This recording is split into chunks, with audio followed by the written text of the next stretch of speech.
बिस्मिल्लाहिर्रहमानिर्रहीम। अस्सलाम वालेकुम नादरीन, आप यूट्यूब चैनल देख रहे हैं, मैं इमरान खान हूँ। नादरीन, मखसूस नशस्तों का फैसला आया और साथ ही इलेक्शन कमीशन ऑफ पाकिस्तान ने अमल दरामद कर दिया। मैं आपको सिर्फ इतना याद दिलाना चाहता हूँ कि एक साल पहले भी सुप्रीम कोर्ट ऑफ पाकिस्तान के फुल कोर्ट ने यानी तमाम जजेस ने बैठकर मखसूस नशस्तों का फैसला दिया था, लेकिन उस वक्त फैसला आया था पाकिस्तान तहरीक इंसाफ के हक में। काजी फायद ईसा चीफ जस्टिस थे। पूरा जोर लगाने के बावजूद वो ये फैसला पाकिस्तान तहरीक इंसाफ के खिलाफ करवाने में नाकाम रहे और ये फैसला पाकिस्तान तहरीक इंसाफ के हक में आ गया। एस्टेब्लिशमेंट ने बड़ा जोर लगाया लेकिन इसके बावजूद आ गया। और फिर कुछ टाउट्स है, उन्होंने आकर टीवी चैनल पे बताया कि इलेक्शन कमीशन ऑफ पाकिस्तान इस फैसले पर अमल दरामद नहीं करेगा। उसकी वजह यह है कि एस्टेब्लिशमेंट नहीं चाहती कि इस फैसले पर अमल दरामद हो, क्योंकि मिलिट्री एस्टेब्लिशमेंट का फैसला था, लिहाजा अदालती फैसले पर अमल दरामद नहीं हुआ। एक साल गुजर गया और दोबारा से आईनी बेंच बनाया गया, पूरी अदलिया का स्ट्रक्चर बदल दिया गया उसके बाद, और यह फैसला किया गया कि हम अपनी अदलिया लेकर आएंगे और फिर अपनी मर्जी के बेंच बनाए गए। आईनी बेंच जो है उनको तश्कील दिया गया और बहुत सारी चीजें अपने कंट्रोल में की गई। उसके बाद दोबारा से मखसूस नशस्तों का केस लगा और फैसला फिर एस्टेब्लिशमेंट के हक में आ गया। वो फैसला जिसके ऊपर इलेक्शन कमीशन ने एक साल तक अमल दरामद नहीं किया, उस फैसले पे जैसे ही अदालत ने अनाउंस किया, इलेक्शन कमीशन ऑफ पाकिस्तान ने फौरी तौर पर फैसले पर अमल दरामद कर दिया। और जैसे ही मर्जी का फैसला है, जैसे रेडियां नहीं बांटते, जैसे माले गनीमत बांटा जाता है, बिल्कुल वैसे इन्होंने फटाफट फैसले के ऊपर अमल दरामद कर दिया। हालांकि अभी 2 जजेस के दस्तखत भी नहीं है। पाकिस्तान तहरीक इंसाफ ने कहा जी हमें जो फैसले की कॉपी दी जाए, तो कॉपी नहीं दी गई थी कि अभी 2 जजेस हैं, उनके दस्तखत भी नहीं है और अभी तो तफसीली फैसला भी नहीं आया। और फिर भी इलेक्शन कमीशन ऑफ पाकिस्तान ने यहां पर फैसले पर अमल दरामद कर दिया है। सिकंदर सुल्तान राजा ने एक बात साबित की है, कि अगर आप ढीठ हो जाएं और आप ये तय कर लें कि आपने 2 नंबरी करनी है और एस्टेब्लिशमेंट की चाकरी करनी है और आप किसी इंसाफ को, किसी कानून को, किसी आइन को ना माने, तो आप किस तरह की एक किरदार के हामिल होते हैं वो उन्होंने दिखा दिया, प्रैक्टिकली करके दिखा दिया। उन्होंने बता दिया कि जनाब ये वो करैक्टर होता है जो आइन में नहीं मानता, कानून में नहीं मानता, इंसाफ में नहीं मानता, किसी लॉजिक को नहीं मानता, वो सिर्फ अंधाधुंध मिलिट्री एस्टेब्लिशमेंट के फैसलों की जो है वो तामील करता है। और यही इलेक्शन कमीशन ऑफ पाकिस्तान ने किया और उनकी जो दुनियावी कामयाबी है उसकी वजह भी यही है। देखिए, करोड़ों लोगों के साथ इन्होंने बेईमानी की है। ये चीफ इलेक्शन कमिश्नर, याद रखें बात, ये तो दुनिया खत्म हो जाएगी। अभी तो उनकी उम्र का वो हिस्सा चल रहा है जिसके बाद बंदा अल्लाह मियां के पास चला जाता है। वैसे जाना तो हम सब ने है, लेकिन जरा वो ये सोचें कि जो आदमी किसी का हक मारे उसके साथ रोजे क़यामत क्या होता है, जरा कुरान पाक निकाल के पढ़ ले। और उन्होंने पूरी कौम का हक मारा है, करोड़ों लोगों से उनका हक छीना है, उनकी हक तलफी की है और बेईमानी की है। दयानतदारी का तकाजा था उनके ओहदे से, लेकिन उन्होंने खयानत की है। जो लोग खाइन होते हैं, खयानत करते हैं, उनके साथ रोजे क़यामत क्या होगा जरा वो पढ़ लें, वक्त करीब है, उन्हें पता चल जाएगा कि करोड़ों लोगों के साथ उन्होंने किया। वो एक आधे बंदे के साथ कोई कर देता है, 2 बंदों के साथ कर देता है, जाके माफी भी मांग लेता है। यहां चीफ इलेक्शन कमिश्नर ने पूरी कौम के साथ ही बददियाती कर दी है। जाली फॉर्म 47 जारी कर दिए मिलिट्री एस्टेब्लिशमेंट के कहने पे। जहां मिलिट्री एस्टेब्लिशमेंट का गिरबान पकड़ा जाएगा वहां इनका भी पकड़ा जाएगा और यह होना है। और इन्हें इस बात का पता भी है, ये सब जानते हैं, कोई बेवकूफ नहीं है, बस सिर्फ इनकी आंखों पे पर्दा पड़ा हुआ है। नाज़रीन, ख्वाजा आसिफ ने एक एहतजाज किया और ख्वाजा आसिफ का एहतजाज आप देखें, बड़ा मासूम एहतजाज है। इससे पहले ख्वाजा आसिफ ने कहा था speaker, deputy speaker, chairman senate, deputy chairman senate की तनख्वाहों में और माली मुराद में बेतहाशा इजाफा माली फहाशी के जुमरे में आता है। आम आदमी की जिंदगी को जहन में रखें, हमारी तमाम इज्जत आबरू उसकी मरहूने मिन्नत है। ये जनाब ख्वाजा आसिफ ने 11 जून को कहा था जब बजट आ रहा था और ये तनख्वाहें बढ़ा रहे थे अंधाधुंध। इन्होंने काबीना की तनख्वाहें भी बढ़ा दी हैं, MNAs की तनख्वाहें भी बढ़ा दी हैं, ये जो 4 नाम लिए इनकी तनख्वाहें भी बढ़ा दी हैं। पंजाब में भी यही किया इन्होंने वफाक में भी यही किया। अब ख्वाजा आसिफ का लेटेस्ट इसके ऊपर आया, ये माली फहाशी का सिलसिला 1 जनवरी 2025 से शुरू होता है। ये नोटिफिकेशन का हिस्सा है, यानी ये तनख्वाहें जो मिलनी है और मुराद जो मिलनी है ये 1 जनवरी 2025 से मिलनी है। पिछले 6 महीने की भी इनको दी जाएंगी। कौमी खजाने के इस्तेहसाल की ये इंतहा है। 1 या 2 अशखास अपने ओहदों की निस्बत से अपनी माहाना तनख्वाह और अलाउंसेज एक MNA से 4 गुना बढ़ा लें और जिम्मेदारी हुकूमत पर डाल दें। कौमी असम्बली के इदारे की कदर व मंजिलत का ख्याल इसके निगहबान नहीं करेंगे तो कौन करेगा? वो सब फ्रॉड है। ख्वाजा आसिफ वफाकी वजीर है। ये काबीना में करने वाली बात को सोशल मीडिया में क्यों करते हैं? सोचा कभी आपने? ये लोगों को बेवकूफ़ बनाते हैं, ये अपना रिकॉर्ड सीधा रखते हैं। जनाब मैं तो उस टाइम भी मना कर रहा सी ना करना। ये ख्वाजा आसिफ जो रिमके रिमके ये ट्वीट्स वगैरह करते रहते हैं ना, या स्टेटमेंट देते रहते हैं, ये इसलिए देते रहते हैं कि कल को इन्होंने जनरल आसिम मुनीर को भी बुरा भला कहना है। जैसे आजकल जनरल बाजवा को गालियां देते हैं, जनरल बाजवा के ऊपर सारे इल्जाम लगाते हैं कि जनरल बाजवा ने इतनी घटिया सियासत की कि हमने सारी जिंदगी कभी सोची भी नहीं। कल जनरल आसिम मुनीर के बारे में इन्होंने यही कहना है, और उस वक्त इन्होंने ये ट्वीट निकाल के देखे जब आसिम मुनीर था ना, तब भी हम ये बात कर रहे थे। ये बारीक वारदात डाल रहे ख्वाजा आसिफ। हालांकि ख्वाजा आसिफ को इस वक्त अपनी औकात का पता है, उनको आइडिया है। वो DGISPR, वो बेचारा जब टीवी के ऊपर आते हैं, किसी चैनल पे आते हैं, जनरल अहमद शरीफ, वो कहते हैं इंटरव्यू देते हुए कि दुहाइयां दे रहे होते हैं कि यार हमारा सियासत में कोई ताल्लुक नहीं है, फौज सियासत नहीं कर रही है, हमें सियासत और दीगर उमूर के अंदर मत घसीटो। वो ये तरले मिन्नत कर रहे होते हैं हर मीडिया के ऊपर बैठ के, जब भी उन्हें मौका मिलता है। वो बेचारा दिन रात में लगा के एक बयानियां बनाते हैं DGISPR, और उनका boss, big boss Khawaja Asif, यानी आईनी तौर पे बिग बॉस है, वैसे तो औकात एक अर्दली वाली है, सभी जानते हैं। तो ख्वाजा आसिफ अगले दिन सारा बयानिया वाड़ के रख देता है। ख्वाजा आसिफ साहब आते हैं जनाब, 2-4 टीवी चैनल को इंटरव्यू देते हैं, बाई डिजाइन आते हैं, एकदम नाजिल होते हैं। 2-4-5 बंदे इन्होंने रखे हुए, ये आके उनको इंटरव्यू दे देते हैं, और इंटरव्यू देते हुए बताते हैं जनाब वो तो झूठ बोल रहे हैं DGISPR। उनका नाम नहीं लेते, जरूरत नहीं है ना, ये नहीं कहते कि वो झूठ बोल रहे हैं, लेकिन उनको झूठा साबित करके चले जाते हैं कि पाकिस्तान में कोई आईनी जमहूरियत नहीं है, फौज ही मिलजुल कर मुल्क चला रही है, और ये एक हाइब्रिड निजाम है। ये ख्वाजा आसिफ आकर हर दूसरे दिन गवाही देकर चले जाते हैं। और फौज बेचारी अपना बयानिया बनाती है, ये अपना बयानिया उनका खराब कर देते हैं। मामला पता है क्या है? ये कल कलां को अपने लिए मार्जिन रख रहे हैं कि जब नवाज शरीफ को दोबारा इनकलाबी होने का दौरा पड़ेगा तो उस वक्त क्या किया जाएगा, उस वक्त किस तरीके से खेल खेला जाएगा। अभी कुछ लोग ऐसी बातें कर रहे हैं कि शायद चौधरी निसार अली खान जो है वो कोई किरदार अदा करने वाले आने वाले दिनों में अपोजिशन और हुकूमत के बीच में। अब मुझे ऐसा लगता नहीं है, क्योंकि एस्टेब्लिशमेंट की नीयत कोई नहीं है। ये सारा कुछ हुकूमत ने नहीं करना, अपोजिशन ने नहीं करना। ये एस्टेब्लिशमेंट पे जब दबाव आएगा, जब एस्टेब्लिशमेंट दबाव महसूस करेगी, जब एस्टेब्लिशमेंट अवाम के नरगे में आएगी और अवाम के काबू में आएगी, और एस्टेब्लिशमेंट, आप जितनी मर्जी गालियां दें सियासतदानों को कोई फर्क नहीं पड़ेगा। जब तक एस्टेब्लिशमेंट को आप नहीं पकड़ेंगे, एस्टेब्लिशमेंट को काबू नहीं करेंगे, तब तक कोई बातचीत नहीं होगी, तब तक इंसाफ नहीं होगा। जो मर्जी बंदा बीच में डाल ले। बहरहाल ये खबरें फैलाई जा रही हैं या आ रही हैं, आने वाले दिनों में इनके बारे में भी पता चल जाएगा। ख्वाजा आसिफ साहब जनाब रोजाना की बुनियाद पे बयानियां वाड़ के रख देते हैं, जो DGISPR बेचारे बड़ी मुश्किल से बनाते हैं कि जनाब हमारा सियासत में ताल्लुक नहीं है। ख्वाजा आसिफ कहते हैं नहीं नहीं, सियासत तो कर ही ये रहे हैं, मुल्क को कंट्रोल भी यही कर रहे हैं। यहाँ पे हाइब्रिड निजाम जो है वो एक पूरा का पूरा लगा हुआ है। क्या खैबर पख्तूनख्वा हुकूमत खतरे में? ये एक बड़ा सवाल है, आजकल उठाया जा रहा है। क्या पाकिस्तान तहरीक इंसाफ एक नई तहरीक चला सकती है? एक और बड़ा सवाल है, ये भी आजकल उठाया जा रहा है। दोनों के जवाब मैं आपके सामने रख देता हूं। एक तो यह है कि खैबर पख्तूनख्वा हुकूमत को खतरा नहीं है, ये पाकिस्तान तहरीक इंसाफ कहती है। दावा उनका यह है कि हमारे पास जो MPs है उनकी तादाद ज्यादा है, और कोई फॉरवर्ड ब्लॉक अभी हमें बनता हुआ दिखाई नहीं दे रहा। अगर कोई फॉरवर्ड ब्लॉक बन गया तो फिर तो ये एक दूसरी हुकूमत बन भी सकती है, पाकिस्तान तहरीक इंसाफ के अंदर से भी बन सकती है, जैसा कि कश्मीर के अंदर किया गया था। एक नया ब्लॉक बना के वहां पे नई हुकूमत बना दी गई थी। तो पाकिस्तान तहरीक इंसाफ की क़यादत कहती है कि उन्हें कोई खतरा नहीं है। और इमरान खान साहब जेल से मंडियों का जिक्र कर चुके हैं, ये भी हमें आइडिया है।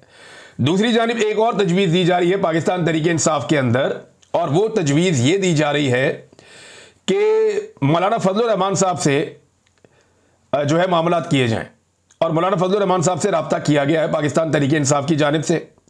फजलुर रहमान साहब ने मुस्बत जवाब दिया है। उन्होंने कहा जी खैबर पख्तूनख्वा की हुकूमत गिराने का हमारा कोई इरादा नहीं है, लेकिन फलां फलां मामला जो है उनको ठीक किया जाए। गंडापुर साहब और उनके साथियों के हवाले से उनके बड़े एतराज़ात हैं, क्योंकि गंडापुर साहब को बिल्कुल पसंद नहीं आता जब भी मौलाना फजलुर रहमान साहब के साथ बातचीत शुरू होती है। वो ये समझते हैं कि अगर मौलाना फजलुर रहमान रेलिवेंट हो गए तो गंडापुर खानदान की सियासत इररेलिवेंट हो जाएगी। वजह यह है कि डेरा इस्माइल खान में गंडापुर खानदान जो है वो सियासत करता है, और इसी तरह डेरा इस्माइल खान में मौलाना फजलुर रहमान साहब का खानदान भी सियासत करता है। तो उनकी रेलिवेंसी बढ़ जाती है, तो गंडापुर खानदान के लिए प्रॉब्लम होती है। तो उनका हल्के की सियासत का मामला है, वो बड़े जो है वो कैनवस के ऊपर नहीं देख रहे इस मामले को। और जब हल्के का मामला होता है तो यही होता है। अभी चौधरी निसार से मुलाकात की है ना शहबाज शरीफ ने, तो वहां से जो नून लीग वाला फॉर्म 47 पे जितवाया हुआ है वो मुतहर्रिक हो गया, उसने इंटरव्यू देना शुरू कर दिए कि जनाब ये कैसे हो सकता है, चौधरी निसार ने नवाज शरीफ को ये कहा हुआ है, वो कहा हुआ है। तो हल्के की सियासत, जैसे कि आपको इख्तियार वली वाला मामला याद होगा, जब परवेज खटक को बनाया गया तो उसने रोला डाल दिया था। वैसे मैं आज एक वीडियो देख रहा था, उसमें इख्तियार वली और कोई 2-4 और लोग साइकिलों पे आ रहे थे असेंबली, जब पेट्रोल 150 रुपए से भी कम था। जब पेट्रोल 150 रुपए लीटर से कम था तो ये लोग साइकिलों में बैठ बैठ के असेंबली में आ रहे थे और इन्होंने रोला डाला हुआ था कि मर गए, लुट गए, बर्बाद हो गए। और आज जनाब पेट्रोल जो है वो 350 का है और ये लोग लैंड क्रूजरों में आ रहे हैं, गाड़ियों में आ रहे हैं, प्रोटोकॉल्स इंजॉय कर रहे हैं। ये इनकी हालत है। हुकूमत भी फजलुर रहमान साहब से जो है वो गाफिल नहीं है। हुकूमत ने फजलुर रहमान साहब को अभी प्रोटोकॉल दिया है FC का, यानी फजलुर रहमान साहब की सिक्योरिटी पे। और वैसे फजलुर रहमान साहब की जान खतरे में भी है, ये एजेंसियों की रिपोर्टें मौजूद हैं और वो ये कहते हैं कि फजलुर रहमान साहब पे खुदा न खास्ता हमला हो सकता है और कुछ एलिमेंट्स उनकी जान के दुश्मन है। तो फजलुर रहमान साहब के हवाले से हुकूमत ने काम तो ठीक किया, उनकी सिक्योरिटी बढ़ाई जानी चाहिए। ऐसे लोग जिनकी जान खतरे में है उनको सिक्योरिटी देना बहुत जरूरी है। तो फजलुर रहमान साहब की सिक्योरिटी पर FC को मामूर किया गया है। ये एक पॉलिटिकल गिमिक भी हो सकता है ताकि फजलुर रहमान साहब को राम किया जा सके, क्योंकि प्रोटोकॉल और सिक्योरिटी ये ऐसी चीजें हैं जिनसे नॉर्मली जो है वो सियासतदान खुश हो जाते हैं। तो नाज़रीन, सवाल ये था कि क्या तहरीक इंसाफ एक तहरीक अब चला सकती है। देखिए, मायूसी बहुत ज्यादा तहरीक इंसाफ में, खासतौर पे जो कुछ डी चौक में 2 मरतबा हुआ। एक मरतबा कारकुनों को छोड़ के उनका लीडर जो उस वक्त मैदान में था वो चला गया, दूसरी मरतबा गोलियां लग रही थी कारकुनों को, फिर छोड़कर चला गया। तो कारकुनों में बहुत मायूसी है। जो आखिरी जलसा मैंने देखा जिसमें अली अमीन गंडापुर ने तकरीर की, वहां पे जो कारकुनों की तादाद थी वो वैसी नहीं थी जैसी पाकिस्तान तहरीक इंसाफ के जलसों में होती है। यानी वो जलसा ठीक था, तगड़ा था, नॉर्मल पॉलिटिकल पार्टीज के जैसे जलसे होते हैं वैसा था। लेकिन जिस तरह बड़े पैमाने पर लोग उमड़ के आ जाते हैं ना, वो नहीं था, वो जोशो खरोश भी नहीं था। इसकी वजह यह है कि लोग थोड़े मायूस हुए हैं, खैबर पख्तूनख्वा में भी, पंजाब में भी, हर जगह पे, कि बहुत सारी तहरीकें चला के मौका बार बार ज़ाया कर दिया जाता है। अब क्या तहरीक इंसाफ एक तहरीक चला सकती है? तो चंद चीज़ें हैं जो तहरीक इंसाफ करे तो शायद चला ले तहरीक। मेरे ख्याल में मायूसी दूर करना सबसे बड़ा टास्क होगा। अभी देखें, इनकी इंटरनल मीटिंग हुई है, उसके अंदर ये आपस में झगड़ते रहे। मैं तफसीलात निकाल के आपके सामने अगले व्लॉग में रख दूंगा कि ये आपस में किस बात पे लड़ते रहे हैं, किस बात पे गर्मा गर्मी होती रही है और कौन सी बातें ऐसी हैं जो डिस्कस होती रही हैं। पार्टी के अंदर इख्तलाफात पैदा हो चुके हैं और ये कोई ढकी छुपी बात नहीं है। अलीमा खान साहबा को लेकर बड़े तहफ़्फ़ुज़ात का इजहार किया जाता है, कभी इमरान खान साहब के करीबी साथियों को लेकर तहफ़्फ़ुज़ात का इजहार किया जाता है, कभी सोशल मीडिया को गालियां दी जाती हैं। तो ये जो पॉलिटिकल पार्टी है इसके अंदर एक डिवीजन पैदा हो चुकी है और रीज़न जो है वो खैबर पख्तूनख्वा की हुकूमत समझती है कि नॉर्मल तरीके से चीज़ें करनी चाहिए, जबकि लोग कहते हैं इमरान खान की रिहाई जो है वो हमारी सबसे मेन हिकमत अमली होनी चाहिए। अब तहरीक इंसाफ क्या तहरीक चला सकती है? मायूसी दूर करना होगी नंबर 1। नंबर 2, अपने हलकों में जाना होगा तमाम MPAs और MNAs को और लोगों को फेस करना होगा और उनको दोबारा से खड़ा करना होगा। उन्हें कहना होगा कि इमरान खान को निकालना कितना ज़रूरी है और उसके लिए उन्हें दोबारा कायल करना होगा। सोशल मीडिया से जो इख्तलाफात हैं पाकिस्तान तहरीक इंसाफ के मुख्तलिफ गिरोहों के या मुख्तलिफ ग्रुप्स के, वो इख्तलाफात ख़त्म करने होंगे। सारों का इकट्ठ होना पड़ेगा, सबको इकट्ठे होकर एक जगह बैठना पड़ेगा, चाहे खैबर पख्तूनख्वा इसकी दावत दे या इस्लामाबाद में इसकी दावत दी जाए। तमाम पाकिस्तान तहरीक इंसाफ के लोगों को एक मरतबा इकट्ठे होकर बैठना पड़ेगा। ओवरसीज पाकिस्तानियों को दोबारा से मुतहर्रिक करना होगा, हर सतह पर हर तबके को शामिल करना पड़ेगा, यानी किसानों को शामिल करना होगा, इसके अंदर मजदूर को शामिल करना होगा, इसके अंदर तनख्वाहदार तबके को शामिल करना होगा। जिस पाकिस्तानी का मौजूदा रजीम ने नुकसान किया उन तमाम लोगों को इसके अंदर शामिल करना पड़ेगा। रिटायर फौजियों की तंजीमें हैं उन्हें भी शामिल करना पड़ेगा, वुगला तंजीमें हैं उनको भी शामिल करना पड़ेगा और जो अवामी मसाइल है उनको भी उजागर करना पड़ेगा। इसमें आप महंगाई की भी बात करें, इसमें आप बेरोजगारी की भी बात करें, इसमें आप सरमायाकारी की भी बात करें, तबाह होती हुई मईशत की भी बात करें, बिजली गैस और पेट्रोल की भी बात करें। तो तमाम चीज़ों को इकट्ठा करके, ये हुकूमत जो है वो इतनी कमज़ोर है, इतनी गई गुजरी है कि इस हुकूमत के तो स्कैंडल्स ही खत्म नहीं हो रहे और अपोजिशन जो है वो ऐसी फारिग है कि वो उन स्कैंडल्स के ऊपर अभी तक कोई एक लाया अमल बयान नहीं कर सकी। ये चीनी का स्कैंडल इतना बड़ा स्कैंडल है, ये खरबों रुपए का स्कैंडल है। पहले पाकिस्तान से बाहर चीनी को भिजवाया जाता है, उसमें माफिया बेशुमार पैसा कमाता है, अरबों खरबों, फिर वही चीनी बाहर से वापस इंपोर्ट की जाती है उतनी ही मिकदार में तकरीबन, और उससे दोबारा से माफिया अरबों रुपया बनाता है। तो ये अरबों खरबों रुपया जिनकी जेब में जा रहा है, इसके ऊपर तो इंक्वायरी होनी चाहिए थी, इसके ऊपर तो बंदे फारिग होने चाहिए थे, बंदे जेलों में जाने चाहिए थे, इनको हथकड़ियां लगनी चाहिए थी। लेकिन इंक्वायरी करेगा कौन? अदालतें तो कंट्रोल हो गई हैं, इदारे तो कंट्रोल हो गए हैं, एस्टैब्लिशमेंट जो है उसके तो ये जूते पॉलिश कर रही है हुकूमत, और एस्टैब्लिशमेंट और हुकूमत दोनों मिलकर ये तबाही फेर रहे हैं।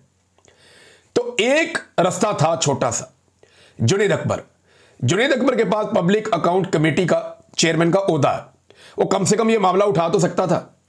मेरी जुनैद अकबर साहब से बात हुई थी, मैंने उनसे कहा था कि आर्मी चीफ की जो कजन है उनके हवाले से जो इलीगैलिटीज हैं, जो उन्होंने ओहदा इंजॉय किया, जिस तरीके से उनको वो मिला, वो सारा गैर कानूनी गैर आईनी है, वो मामला आप उठाएं। उन्होंने कहा जी उठाऊंगा, उन्होंने नहीं उठाया। फिर चीनी का जो अरबों का स्कैंडल है, इसके ऊपर जुनैद अकबर साहब को मामला उठाना चाहिए था, सवाल पूछने चाहिए थे, नहीं किया। गंदुम का इतना खौफनाक स्कैंडल है, उसके ऊपर कुछ करना चाहिए था। आज तक टके का काम गंदुम के स्कैंडल के ऊपर भी नहीं किया। तो जो बड़े बड़े स्कैंडल्स हैं इस हुकूमत के, उसके ऊपर ये टके का काम नहीं करते। हालात इनके ये हो गए हैं कि गंडापुर साहब एक होटल जो तजावजात के जुमरे में आता है उसको हटा नहीं पा रहे कि ये ताकतवर का होटल है। इमरान खान के साथी इंतहाई कमजोर साबित हो रहे हैं, और ऐसे कमजोर लोग क्या तहरीक चला पाएंगे? अहमद खान न्याजी आपको याद होंगे, ये इमरान खान साहब के रिश्तेदार हैं, इमरान खान साहब के साथ होते थे हर वक्त, उनकी सिक्योरिटी का भी ख्याल रखते थे। तो अहमद न्याजी इस वक्त कोशिशें कर रहा है, बड़ा जोर लगा रहा है कि सारों को इकट्ठा किया जाए और इमरान खान की रिहाई पर फोकस किया जाए। तो अहमद न्याजी से मेरी एक गुजारिश है कि जिन लोगों के साथ मिलकर आप जोर लगा रहे हैं, इन्हीं से बचना है आपने। इन्होंने आपकी लोकेशन बता के आपको उठवा देना है, और ये प्रैक्टिकली मैं भुगत चुका हूं, और बहुत सारे और लोग भी भुगत चुके हैं। बहरहाल अवाम तो तैयार है तहरीक चलाने के लिए, लेकिन पाकिस्तान तहरीक इंसाफ की क़यादत डिविजन्स का शिकार है, और जब तक ये इकट्ठे नहीं होंगे, जब तक ये एक बयानिया के साथ नहीं आएंगे, जब तक ये हुकूमत की करप्शन को उजागर नहीं करेंगे, जब तक ये हकीकी अपोजिशन नहीं बनेंगे, तब तक ये तहरीक खड़ी नहीं कर पाएंगे। इनको बहुत तेजी से काम करना होगा, वक्त कम है। 10 मुहर्रम के बाद इमरान खान साहब ने ऑर्डर दिया हुआ है। यास्मीन राशिद साहबा का एक पैगाम देखो, जेल में बैठी हुई यास्मीन राशिद इनसे कितनी बेहतर और कितनी मजबूत है, जरा सुने उनका पैगाम। वो सहाफियों से बात कर रही थी। यास्मीन राशिद कहती है कि हम जेलों में अपने लिए नहीं हैं, इस मुल्क के लिए बैठे हैं। हमें पता है कि हम बेगुनाह हैं, हमें पता है ये हमें सजा देंगे, इसके बावजूद हम अपने मौक़िफ़ से एक कदम पीछे हटने को तैयार नहीं हैं। 2.5 साल के बाद हमने मुज़ाकरात के हवाले से बात की है। पाकिस्तान हमारा मुल्क है, हम उसे नहीं छोड़ेंगे, हम सिर्फ अदालतों के ज़रिए इंसाफ लेकर ही बाहर आएंगे। ये वो अज़म है जो हर पाकिस्तानी का होना चाहिए कि हमने एस्टैब्लिशमेंट के चुंगल से पाकिस्तान को हकीकी आज़ादी दिलवानी है। एस्टैब्लिशमेंट के चंद ऑफिसर बंद कमरों में बैठ के हमारी किस्मत का फैसला अपने बैरूनी आकाओं की ख्वाहिश के ऊपर नहीं करेंगे। हम करेंगे फैसला, क्योंकि ये हमारा मुल्क है, हमारे फैसले इस मुल्क के अंदर चलेंगे, और जब पाकिस्तानी फैसला करेंगे तो पाकिस्तान के हक में वो सबसे बेहतर फैसला होगा। अब तक के लिए इतना ही। अपना ख्याल रखिएगा, अपने इस चैनल का भी। अल्लाह हाफिज।